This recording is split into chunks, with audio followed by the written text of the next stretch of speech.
That's what I want to explain. The rings. I mentioned a few things, and like what do the rings actually do? Here's the thing I'd like to establish is the ring, or plenty of other magical artifacts perhaps, has like its basic power and its true power. And you probably wouldn't want to phrase it that way, but what I mean to say is, if a regular schmo has his hands on the one ring, he can turn invisible. That's cool. That's like it's like a side effect almost of the ring's real power. The true power can be unlocked if you're something like Sauron or a wizard or Galadriel, someone that has like, you know, great power of their own. They'd put on the ring, and then they'd be like freaking, you know, invincible, and you just like blast crap all here and there like they did in the prologue, right? I want to establish that, like, if, for instance, Gandalf had the One Ring, not that we mentioned the One Ring so easily, but if, for instance, Gandalf had it, he wouldn't just turn invisible, okay? When he says to Frodo in Fellowship, "No, don't tempt me. I would use the ring for good, but through me would work great evil." When Boromir says, at the Council of Elrond, he says, you know, the ring is a gift. We should use it. And I'm thinking, how would you use it? You'd just be like, "Aha, Sauron, I am invisible!" Aha! Surely there's more to it than that. Surely, if, for instance, a wizard puts on the ring, then you can, like, call down fire and brimstone, or I don't know, but it's something. Establish that idea, that there's actually much more power in these things than anything else. Also, right, here's the deal. We have to get to Fellowship of the Ring, having absolutely no clue that Bilbo's ring is the One Ring. This has to be a surprise. At the same time, we need to establish the One Ring. I can imagine Saruman quoting the lines, and then they're all talking about Sauron building his power and what they're going to do about him, and they talk about Saruman, I think, should bring up the One Ring, and he's afraid that Sauron will find it. And he reasons, and this is weird, because he'd be reasoning this to Gandalf, and simultaneously he's revealing stuff to the audience, because he could reason, like, you know, over 2 millennia ago, the ring was lost. How? If Sauron had found the ring, he would have vanquished us already. No power on Earth could withstand that nightmare. Establishing that if Sauron got the ring, not only, like, you know, would he have a little life insurance, but he'd be, like, uber powerful all of a sudden. He'd just be like, "Oh, frick you, Middle-earth." Boom! Alright. And then he says, if Sauron, or if the ring had been destroyed, then Sauron would have perished along with it, establishing the other side of the ring. Since neither of these has happened, we know that the ring exists somewhere, and I fear that Sauron may find it. And Gandalf posits, like, well, you know, it's been lost for 2,500 years. What are the odds someone's going to find it now? And Saruman says that's true, but remember, for most of that time, Sauron has been very weak. Sauron, you know, is only just recently recovering his power, and since he is linked to the ring, like their spirits are linked somehow, as Sauron becomes more powerful, the ring becomes more aware. And you also become more corrupting and more seductive, and it shall try to exert its influence greater. And because of that, it becomes more and more likely that it'll show up somehow to somebody, you know? As soon as somebody gets hold of it, they'll probably bring it to Sauron, and that'll be the end. And this is a great thing. Saruman ought to be more pessimistic than Gandalf. The way the audience should end up reading it is almost that, hey, maybe Saruman the Wise is actually being wiser here. He's taking the threat really seriously. And Gandalf is, you know, he understands, but perhaps not quite to the good degree that Saruman does. Saruman keeps talking about, look, Sauron's got all this power. I don't know what we've got. He might find the ring.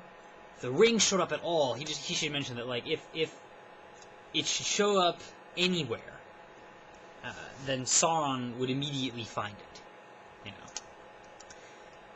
And Gandalf's like, well, it's true, but, you know, we'll see what we can do, or, you know, don't lose hope or anything.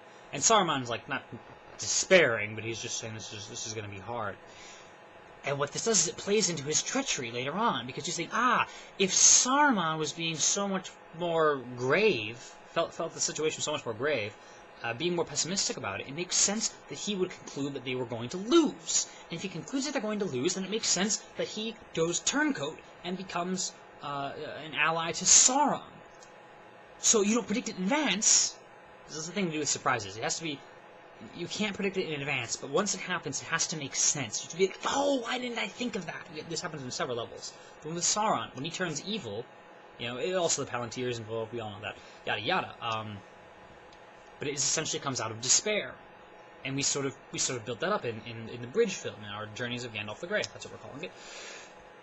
So that would establish that quite well. Aha, okay. We need to do... Alright, so no one should suspect that Bilbo's ring is the One Ring. Well, what ring is it? It's clearly a magic ring, right? Well, I've heard tell of the lesser rings. There's like the ones in the poem, and then there's like some others. So let's say there's like several dozen lesser rings that have been made, and most of them have been lost, and some that are around have still... They've lost some of their power. I think in this bridge movie, Gandalf could encounter, you know, 3 or 4 of these. Some is found here and there, and maybe they're causing some mischief, or even using it for a good reason or something. But none of them are all that powerful. He happens to find it, you know.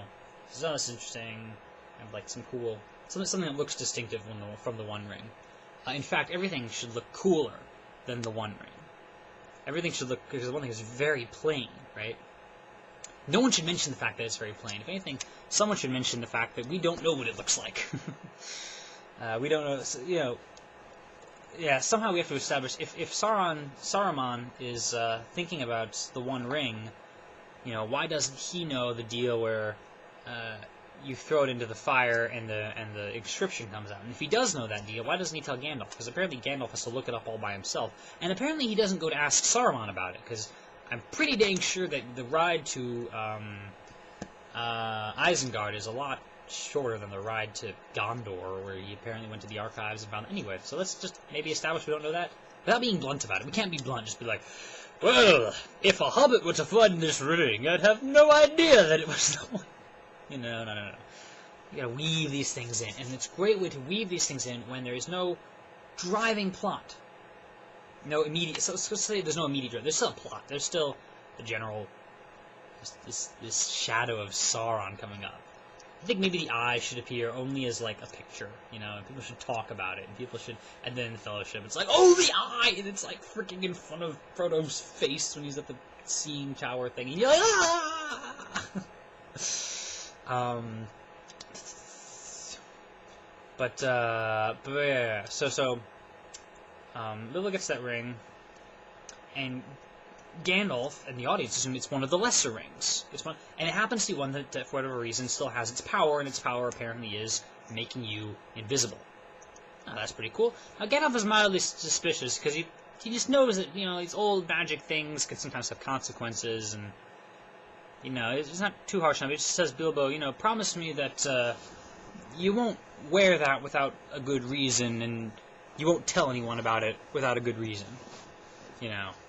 And Bilbo says, oh, okay, you know, and so he doesn't tell anyone about it, and doesn't all these things. There's a funny thing in Fellowship of the Ring, where they're like, here, Frodo's like, well, we'll hide the ring, no one knows it's here. Do they, Gandalf? And Gandalf's like, there is one other that knew Bilbo had the ring. I'm like, actually, there's at least, like, 11 others, because there were 13 dwarves they told it about, of which, no, wait, 3 of them died. So, 10 people that know about this, at least. So, does he tell the dwarves in our movie version of The Hobbit? Should he keep it secret the whole thing? He could keep it secret.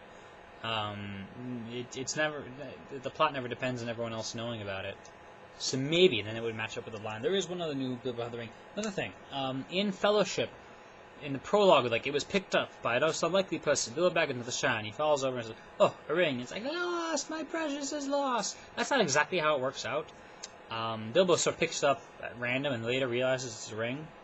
Although he could feasibly, you know, oh, a ring, and then forget about it, and then find it again. I don't know if Gollum is saying, lost, my precious is lost at that moment, because in Riddles of the Dark, he doesn't find out until the end of the Riddle game he's lost his precious.